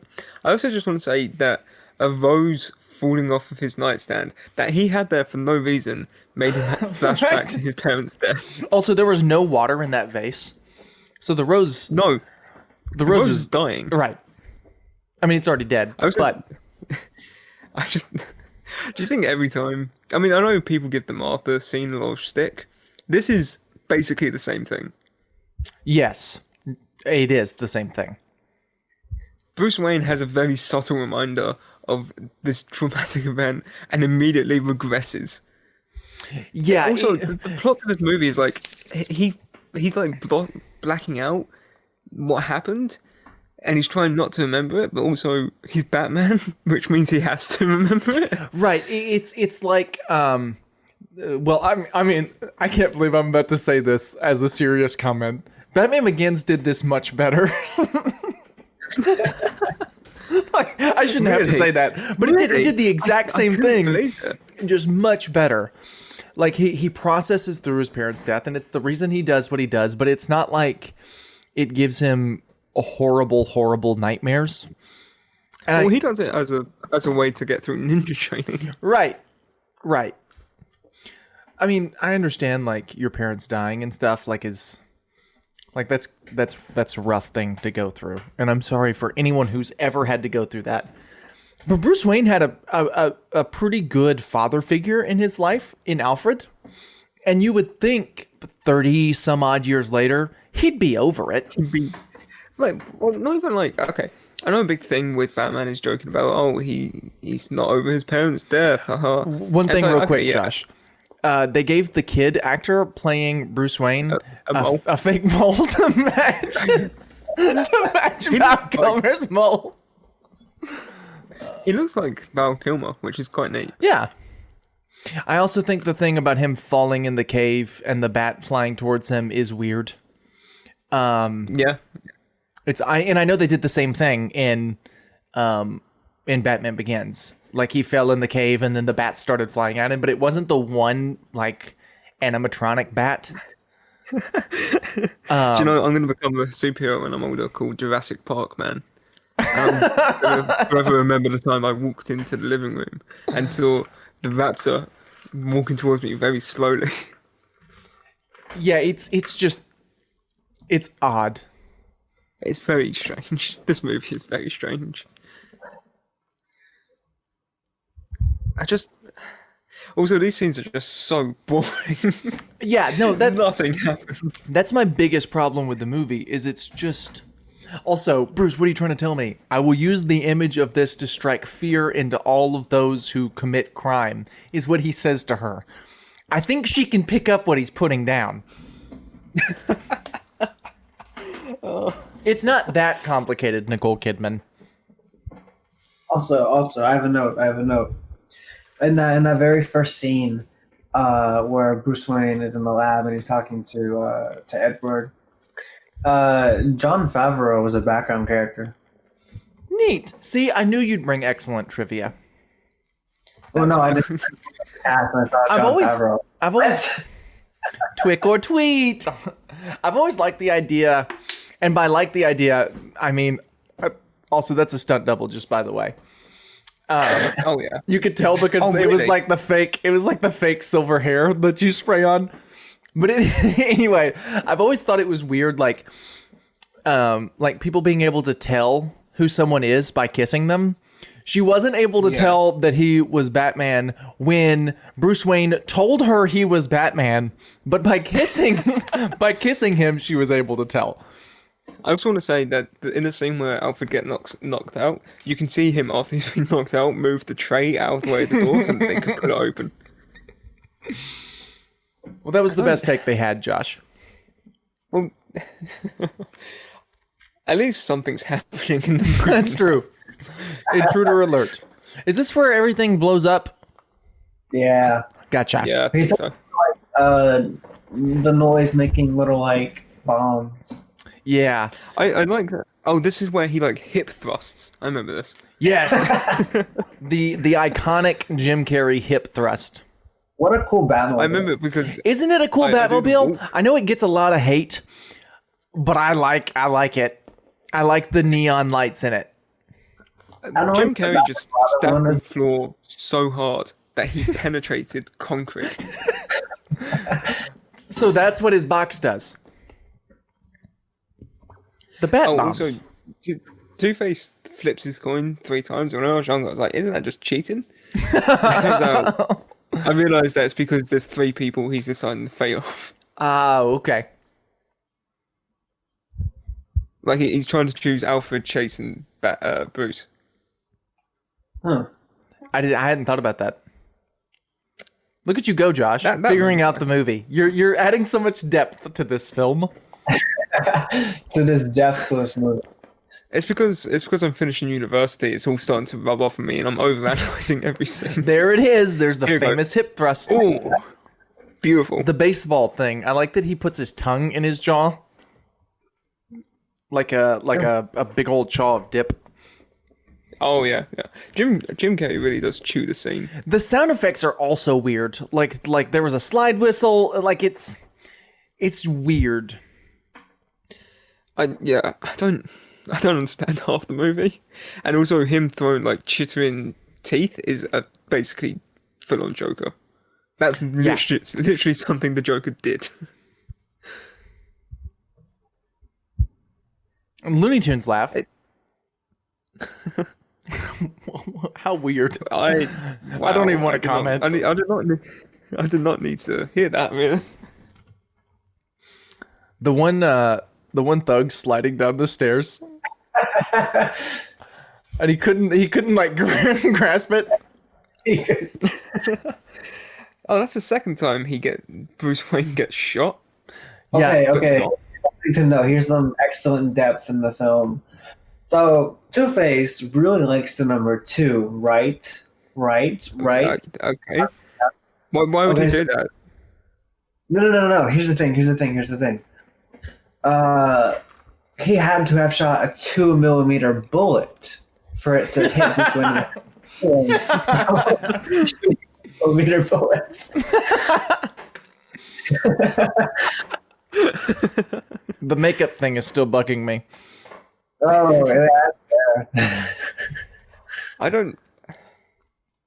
They could have They also know that he isn't dead, but it's like if I shot someone and they tumbled downstairs and they had an open head wound, I'd be like, yeah, they're probably dead. Yeah. Also, does Val Kilmer's mouth not close? Is that just a thing that's wrong with him? I know people like that who, but even when they shut their mouth, they still have, like it's still open. Uh-huh. It's very strange. Does Val Kilmer have that? Is that like a side No, product? Oh, it's shut there. Got it. Perfect.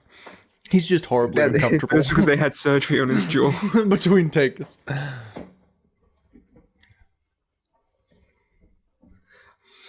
That's like the thing. Like, I wish they would explore that more.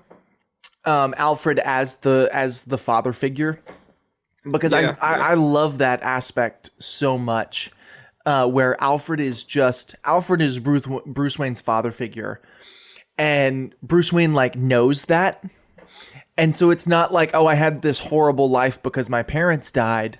It's like, yeah, it wasn't the worst. Like I had someone who cared about me. Also, great Riddler look, by the way. I love for this version of the Riddler, I love the jacket. Again, very neon, but it's very it suits him because, especially now, because he's seen the Batcave, so he's like, wow, Batman had a car that spun up through a well. He had these different rooms, and now he's going full showman with the everything. I mean, I would assume since Nicole Kidman just woke up that this was this was planned before that, but. Listen, I'm trying to give this movie every piece of credit I can give it. He changed the color of the bat signal, which is impressive. Yeah, he had to somehow hack into a flash, like a giant flashlight.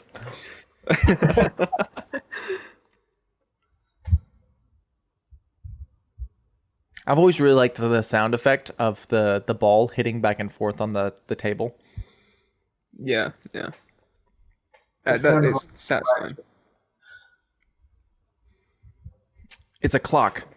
That's the I remember the riddle from 10 years ago. It's a clock. I think. I could be horribly wrong. No, I don't think that's this one. No, I think that's another one. Maybe that was the first one, and I just missed it. Yeah, I think it might have been. This one is Enigma. Oh, yeah. Gotcha. Oh, yeah. He does the thing. Mr. E. Edward Nigma. It's like... Oh, so Stickley's suicide was done with CGI. Edward Nigma is actually Andy Serkis. Like... It's beautiful. How on earth did he think it? That's very 66. Here's my thing. How did you find out that Riddler and Two-Face were working together when he saw Two-Face and Edward at the party, like standing around casually having a conversation? Yeah, you think so, wouldn't you? I love the sonar suits so much. It's my favorite of these early bat suits. I wish it wasn't quite so chrome-y, but yeah. Oh, I like his Bobbin's favorite part. Oh, here we go. How about both? Here we are. The Chads, the absolute Chads. I really like the idea of doing that circle bat logo that's in the oval and stretching it across the whole chest. Oh, man. Oh, that's such a good suit, man. Where'd Alfred get time to make it? Because let's be real, all Bruce Wayne's done this movie is debate being Batman because he found out women are a thing. Well, no, he was just reminded. Also, apparently Steve Martin was the second choice for Riddler after Robin Williams, and I kind of want to see that too, because I love Steve Martin. Partners. Partners. That's one you'll have to check out sometime, Colin, because I know you're into those bad, like, cheesy bad movies. Partners is a good one. Partners is the best one. The Robot and the Family. How great would it be if one of them just crashed trying to get out because you had to fly through a testicles? Like Robin just like drowned in the boat. That's why he's a duck. It's his first outing as Robin, and he just dies. Well, yeah, in a horrible boating accident. Yeah, you can drive through this very rocky, like unstable pathway in your car. How do I drive? You'll sort it out. The thumbs up. The thumbs up gets me every time. Because it's implying that he would be able to see it. Also, when he flies through the bat signal, it just changes colors. That's because Nigma altered the colors of the cloud. Oh, okay. He was watching. He just wanted it to look cinematic. I like the battleships bit. No, I really do. And that's another thing that's stuck in my memory. You sunk my battleship. Also, My favorite Tommy Lee Jones quote. Robin in the Batboat isn't as bad when you remember he drove the Batmobile, so that kind of makes sense. Okay. Sure, but boats and cars don't drive the same. Right, but Actually, no, to be fair, in it. boats are considerably easier. I've driven a yacht and I failed my driving test 3 times. I've also driven both. Never driven a plane. The slow motion ejects is great. That's such a clean suit. I want that so bad. Every suit in this movie. The thing is, you're talented enough where you could totally make that out of foam. That is not true. That is not true. You absolutely are. Can confirm. This is like when you say you're not a good artist, and I want to slap you. And your suit designs are better than mine, and it sucks. It really does. I like the Riddler and Two-Face sent out a group of their own men underwater to fight them. Yeah, because they just appear out of nowhere. Specifically, also that means that they sent out these guys before they sunk Robin. I like the Phantom Menace style respirators, but triple the size. I mean, these things are massive on their face. Like, they're so big. Oh, the Bat Submarine, I forgot. One thing I really like about Riddler's mask in this movie is how expressive it is, because it's just like fabric on his skin. When he opens his eyes wider or closes them, it's very expressive with his face, which was a really good move for Jim Carrey, because he is a very facey actor. Yeah, he's very expressive. Also, appeared to his like brows and like under his eye. Right. Also, Batman just murdered a group of those people. Here's what's weird. Wait, no. The best quote of the movie's coming up. Okay, I just want to briefly say the plane turned into a submarine, but the boat did not. I feel like when the boat got destroyed, it may or may not have turned into a submarine. Batman was rigging Robin. Okay, all right.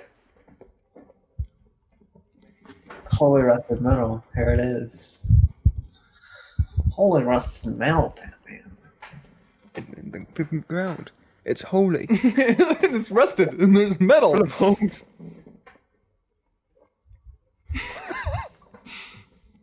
It's such an iconic quote. I also like, as soon as that scene is done, it like the rocks become cardboard.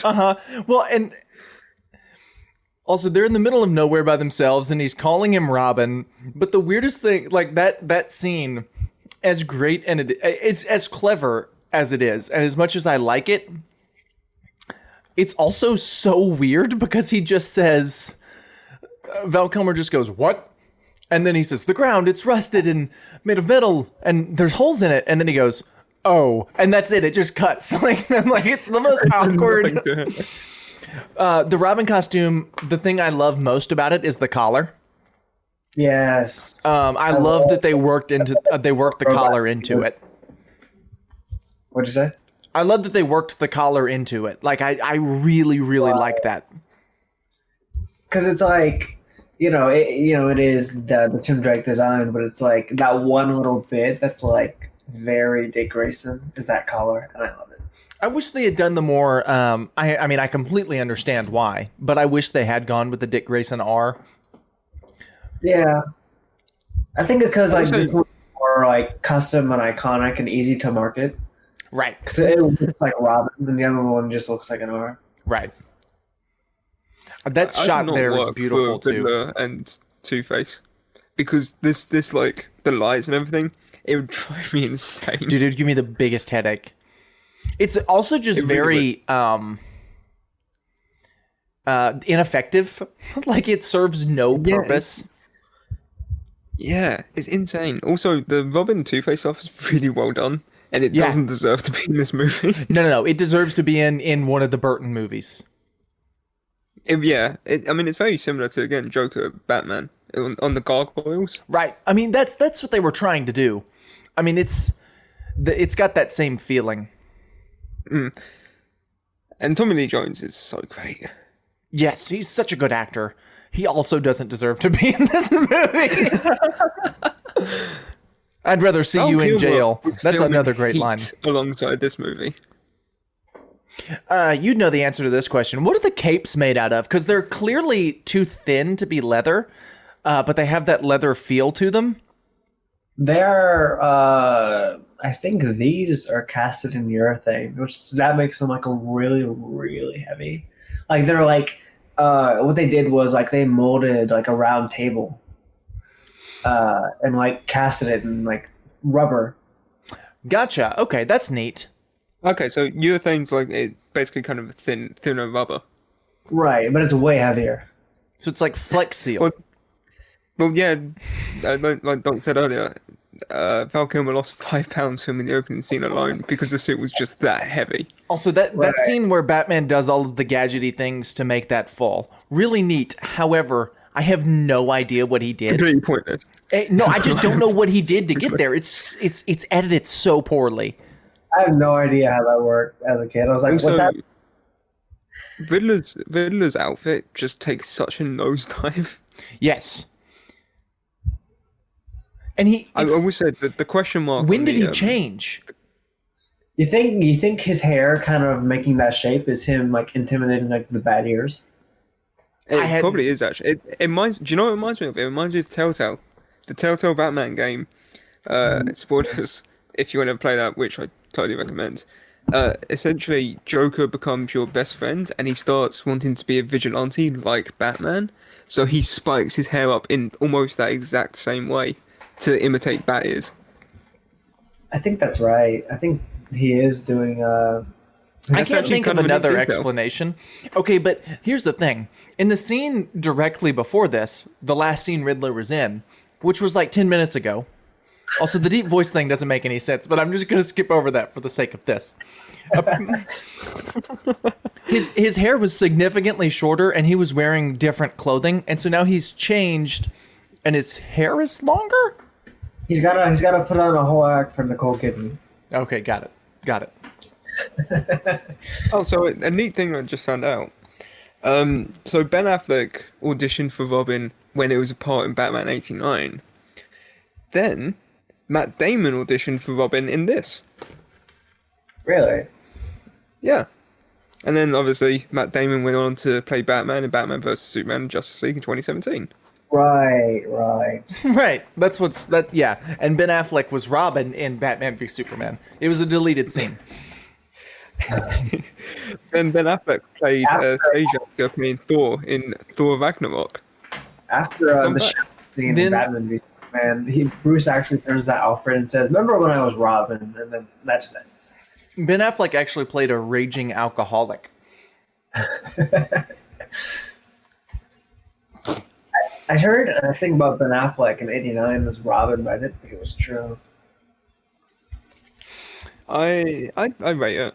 I love how if you're dropping into this thing, all you have to do is like very quickly when the floor opens, turn your body horizontally and you would just land. Like you wouldn't go through the holes. You'd be fine. All you have to do is just shift your momentum. You don't go through the hole because it's like the glass would shatter and you'd be like, ah, no. Oh no, I've got a bit of glass in me. God, make it fall. How am I going to survive? Also, okay, so does Two-Face know Bruce Wayne's Batman too? Yes, they found out together. To me, darkness is my ally. How did Christopher Nolan get away with this? I would have loved to see Nolan's take on Riddler. Yeah. Well, isn't it the thing that he kind of did it? When he wanted to, I think that was his choice for villain. He did the character in The Dark Knight of the person who wants to expose Bruce Wayne, and his name is Mr. Reese, as in Mr. Reese. I don't know. This is the first time in live action Batman ever had white eyes, and they looked absolutely horrible. This is the face melting bit, isn't it? It's supposed to be white eyes. That's what they were going for. Yeah, but like it's not that. Every time they've done it so far, everybody talks like it's a necessary thing to Batman's character, and like I like it. I want white eye. Yeah, the face melting. Doesn't make any sense. And I want white eyes, believe me. But every time they've done it so far, and they've done it twice, it's looked bad. Like, I don't... Well, technically they did it in BVS on a Yeah, but security that doesn't screen. count. Also, how great would it be if in this they just tasmed it and Robin just snapped his neck at the bottom of the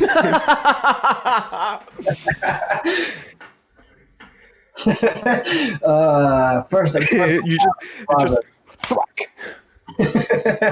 This is also very rough green screen. Like, very rough green screen. I'm seeing it. But I forgot how many like shining through things both this and Batman and Robin had.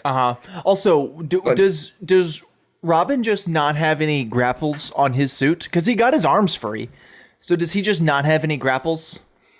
Well, no, Batman didn't trust him with that. He trusted him with driving the Batboat. But no grappling hook. Yeah. Also, how did Chase get to their level? Because he strung her up a long time before he caught Robin. To Daredevil. And how did Two-Face get down there? I've got so many questions. Yeah. So many questions. You always twice. I really like the ears on this Batsuit. I just want to make that comment real quick. See, I thought one of the least favorite parts of the costume was the ear. I love it. I like the thick, almost knife-shaped ears. I love them.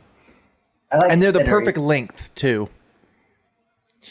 Oh, is that... Yeah, would you guys think he intentionally, like, killed Two-Face in this scene? I'm going to go no. Also, I've just noticed it was self-defense. Has arm embedded onto his forehead. Yeah, you didn't notice that? Your first time No, I've never noticing. seen that before. That's one of the weirder elements of the costume, but at the same time, the current Robin, which is in the Dark Moody universe, has tiny R's all over his costume, so it's fine. I was just about to mention that. See, I like the R on the forehead almost. I like it in this movie, but I wouldn't like it anywhere else. So what a shot to have that coin just directly land on his palm. Oh yeah. Also, this scene with Jim Carrey, like the makeup and the prosthetics to make him look disgusting, are done really well. Yeah, no, I agree. But yeah, so do you guys think that he killed Two-Face? Because I wouldn't have said so.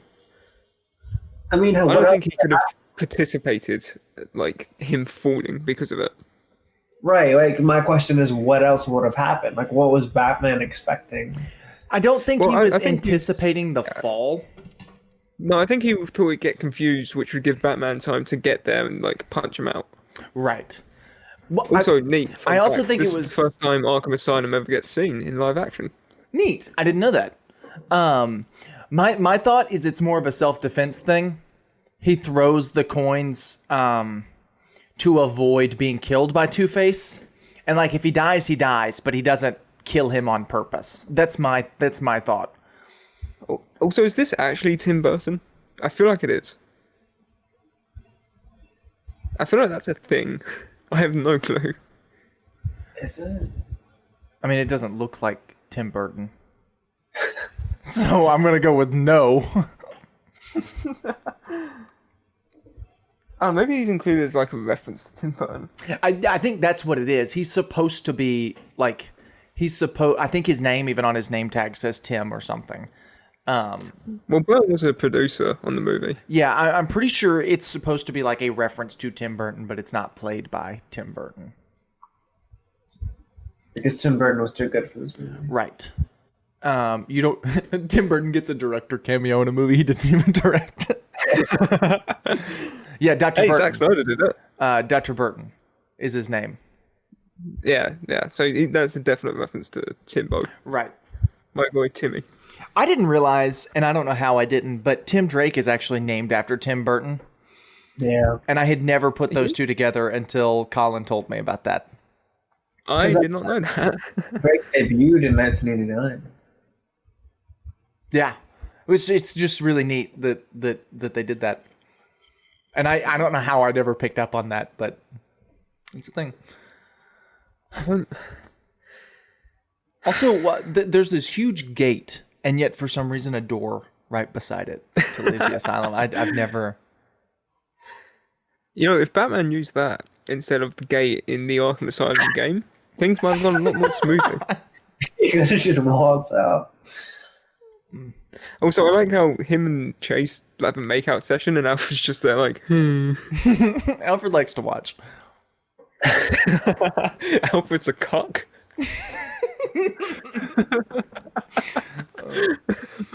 Oh, here we go. This is iconic. Oh, absolutely. I thought you were talking about the makeout scene for a second. I'm just kidding. In the makeout scene is iconic. Yeah, I wish they had started the running in front of the flashlight thing in Returns or 89. That way you could have it as like this nice complete thing where like you have Batman running in front of it, and then you have Batman and Robin running in front of it, and then you have Batman, Robin, and Batgirl running in front of it. Like I wish they had done that. But my favorite thing about it in this movie is how the bat ears wobble because they're made out of rubber. They just wobble back and forth. It's like he's wearing a mask that doesn't quite fit on a head, and it's almost going to fall off. Right. Wow. What a movie. Oh, what a movie. I gotta say, this is absolutely the best movie we've seen on the Semi-Pro Film Show so far. I see Jon Favreau in the credits as assistant. Oh, my favorite. Project consultant Bob Kane. Don the Dragon Wilson was in this movie. Don Wilson? Yeah, Don the Dragon Wilson. Did they push the Whopper button? Apparently. But yeah, no, this movie, it's in terms of all of the Batman movies, it's not the worst. I mean, Batman and Robin this movie and Batman and Robin get grouped together. Batman and Robin is so much worse than this movie. Right. Well, see, in my eyes, Batman and Robin's so much better, but that's because it's such a not movie that it's so good. See, this one I think has more of the funny camp to it instead of just camp. Like Batman and Robin. Well, I also enjoy Batman and Robin, but it's more because of nostalgia. I enjoyed this movie more based out of like actual respect for what they were trying to do, not what they did, but what they were trying to do. And there's a lot of just little nuggets in this that are just great, including costume design, which goes off the rails as far as the next one goes. But like you said, definitely the best movie we've watched on here so far. Because the only thing we have to compare it to Superman 4. Next time we're watching Sir Billy. We're not watching.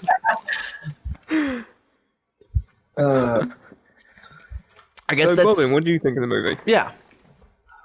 What do I think? Gosh, golly. I think it's totally wrong. I don't know. Like it's gonna happen. You know, like You're the expert. You're the Robin expert. So why don't you tell us, like, on the Robin scale, this fall? Yeah, origin stories for Robin goes. I think they did a good job adapting it to live action. yeah, it's fine. Like you said, it's more of like Gordon just kind of handed off to Grayson instead of like, oh, Bruce Wayne is adopting a ward, you know, like whatever, which is fine and realistic. Like I said, or I haven't said this, but I was talking to a friend about it. That's what I'm thinking about. Robin is a character that's always changing and always getting new interpretations. So for them to do what they did, like, doesn't strike me like weird. Like it's fine. You know, like Robin's the one character that you can do something different with, and most Robin fans won't really mind. Well, that's because there aren't all that many strictly Robin fans, I don't think. Right. Well, fans of like Nightwing and right. You know, it's almost like the Superman thing where tons of people like Superman, but he's not all that many people's favorite character, so you can take more liberties with him, which sucks for the people who, you know, it is their favorite character. But you kind of get used to it over time. Yeah, I mean, overall, I like the movie. It's a solid enough movie. It's nice to watch with a couple of buddies and poke fun at. it's got a good bit of nostalgia to it. For me. It has charm. That's what I'll say about it. But I think that's all we really can say about it. We hope you've enjoyed this commentary. I'm sure we have. I didn't. I hated every second of it. Colin, why don't you just before we end it, why don't you plug your stuff real quick? My Instagram is Bob and Colin, BOBBINCOLIN. You can find me there if you don't know me. I do cosplay stuff, and that's kind of it. He's one of the most talented people I've ever met in my life.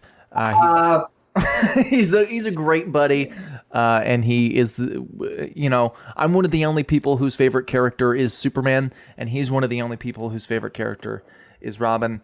And so that's why we had him on to do this. We've been meaning to have him on the podcast for a while, so we will have him on in the future to just do a normal podcast episode. But we thought while we're doing some of these commentary track things, we might as well go ahead and have him on.